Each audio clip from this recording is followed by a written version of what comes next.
Thailand is famous as an inexpensive destination for visitors and expats alike. And you'll see plenty of cost of living videos here on YouTube. But these tend to be for single people or couples. What about families?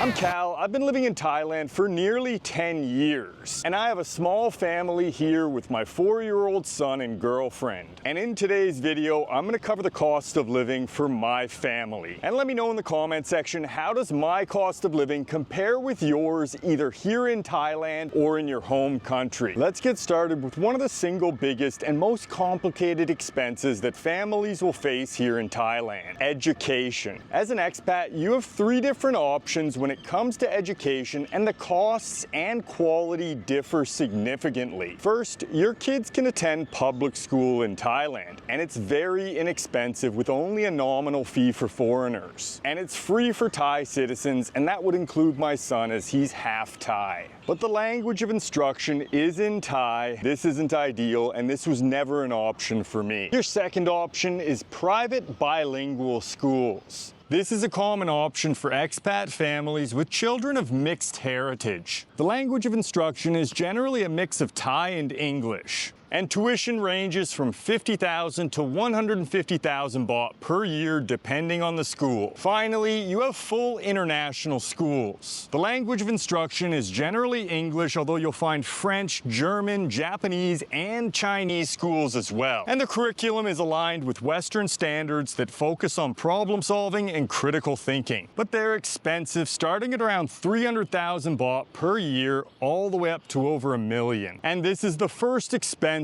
on my list. I pay around 300,000 Thai baht per year for my son's education. As a family, the second expense that you're going to need to consider is healthcare. Thailand has world-class healthcare, but it can get expensive and you'll want insurance. I pay for a comprehensive healthcare plan for my son. It's 5,000 baht with Thai Life. And I have coverage through my workplace with a company called Tokyo Marine. If you don't work in Thailand, you'd need to factor in your own costs as well. Next, we've got rent, and I've got a rather interesting rent setup. I actually have 2 condos, and we'll get into that shortly, but my main condo is a 2-bedroom, 110 square meter unit located near Thailand Cultural Center MRT. This is a fantastic neighborhood with plenty of stores and malls nearby, a famous night market at Jod's Fair, and it's only 3 stops from central Bangkok at a soak. I got a great deal on the condo, and I pay only 15,000 Thai baht per month. I keep the name of the condo private as my son lives there, and it's a safety precaution. But overall, this neighborhood offers one of the best value propositions in the city. And my second condo is a 1-bedroom unit located at Rama 9, which is 1 MRT stop away and a short walking distance. This is Lumpini Place, Ratchada, Rama 9, and I pay only 10,000 Thai baht per month. I've showcased the condo on the channel before. I'll leave a link in the description so you can check it out for yourself.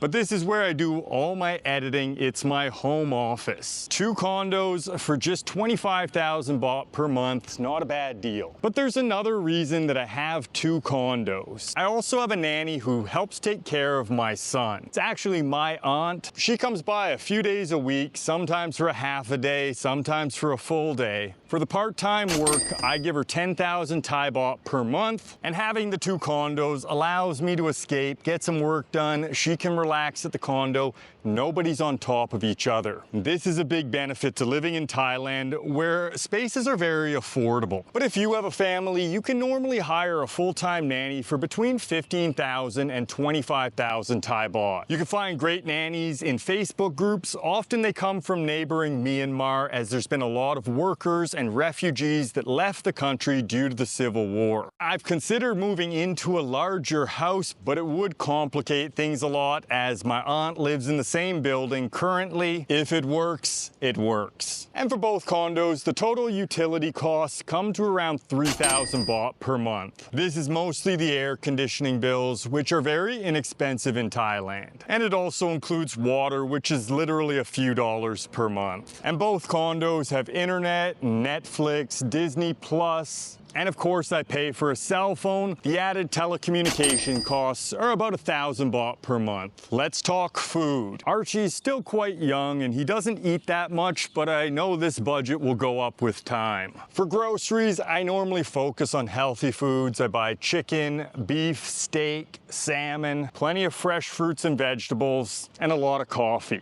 We buy a lot of fruit from our local fruit lady. That's the nice part about living in Thailand. You'll always have a local fruit lady with mangoes, dragon fruit, oranges, a huge selection. And I'll normally fill a couple of bags for 100 baht. For groceries, I typically spend about 6,000 to 7,000 baht per month, but I still often order in due to my time constraints, and I probably spend almost exactly the same amount ordering food. For a total budget of 14,000 baht, that's for 3 people to eat. It's not too bad. Transportation is up next. And we typically take the MRT or BTS. The public trains are very inexpensive at between 20 and 50 baht per trip. Archie still gets to ride for free as he's a short little fella. Or use the ride-hailing apps like Grab or Bolt. And Grab will normally cost between 100 and 200 baht to get across town. I'd budget around 2,000, maybe 3,000 baht per month for my transportation, for all of the transportation. And I'm currently looking at buying a car as it would allow for a much more relaxed lifestyle, especially getting out of the city on vacation. What about shopping? Well, we've got lots of different shopping expenses, and first up we'll cover toiletries, things like body wash and shampoo, all of those boring things that nobody remembers in a cost of living video, and these are pretty cheap. I normally spend about 500 baht per month. No need to go into them in too much depth. Clothes can be a little bit more expensive. Archie has some expensive tastes when it comes to his fashion. He normally only wears Sonic or Paw Patrol clothes. My trick is to just buy oversized clothes so he'll wear them for longer. But in reality, his wardrobe is actually more expensive than mine. That's not really saying much. So you can see my plain blue t-shirt. This one was 100 baht at Big C. And when it comes to clothes, I normally just shop at places like Big C, Lotus, and Chatuchak Market. You can normally buy t-shirts for around 100 baht, maybe 150. And I'd say in total, I spend around 2,000 baht per month throughout the year on everybody's fashion. That might be a little bit high. But where my shopping gets expensive is gadgets and electronics. I recently bought a MacBook Pro. That alone was about 120,000 baht. And I probably have like 5 different cameras that have come in at around 80,000 baht. Over the past couple of years, I've probably easily spent 200,000 baht on electronics and gadgets. So I'll average that out to about 15,000 baht per month.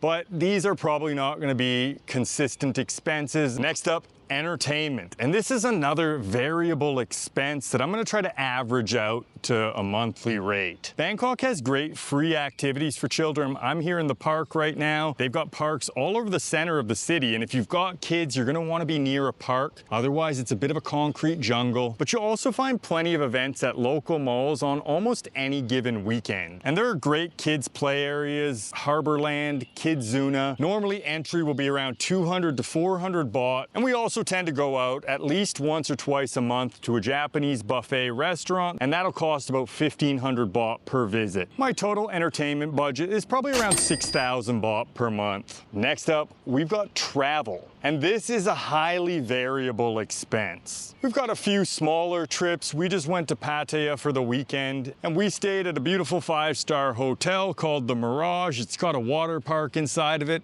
Perfect for families, but not cheap at around 12,000 baht for 2 nights. And we'll take a few similar vacations throughout the year. Holidays can definitely be much more expensive with family, as you just don't want to deal with the types of annoyances that you're likely to encounter at cheaper hotels, especially in places like Pattaya. Now later this year, we'll visit Canada, and the flights alone are around 40,000 baht round trip. And with all these expenses, I'm going to average it out to around 20,000 baht per month. And finally, we've got holidays and birthdays, and this is an expense that went way up since I had a family here. There are a lot of holidays in Thailand, and they celebrate the Western holidays, so there's really no escape. Last Christmas, I got Archie an iPad. That was about 12,000 baht, and for his birthday, I spent around 5,000 baht, and it's pretty similar for my girlfriend, so we're looking at around 25,000, 30,000 baht, and if I add up all my family expenses, I'm at just over 130,000 10,000 baht per month. Now, I know many people will say you don't need this much money to have one child in Thailand, but these are my current numbers and I'm just being honest. Let me know what you think about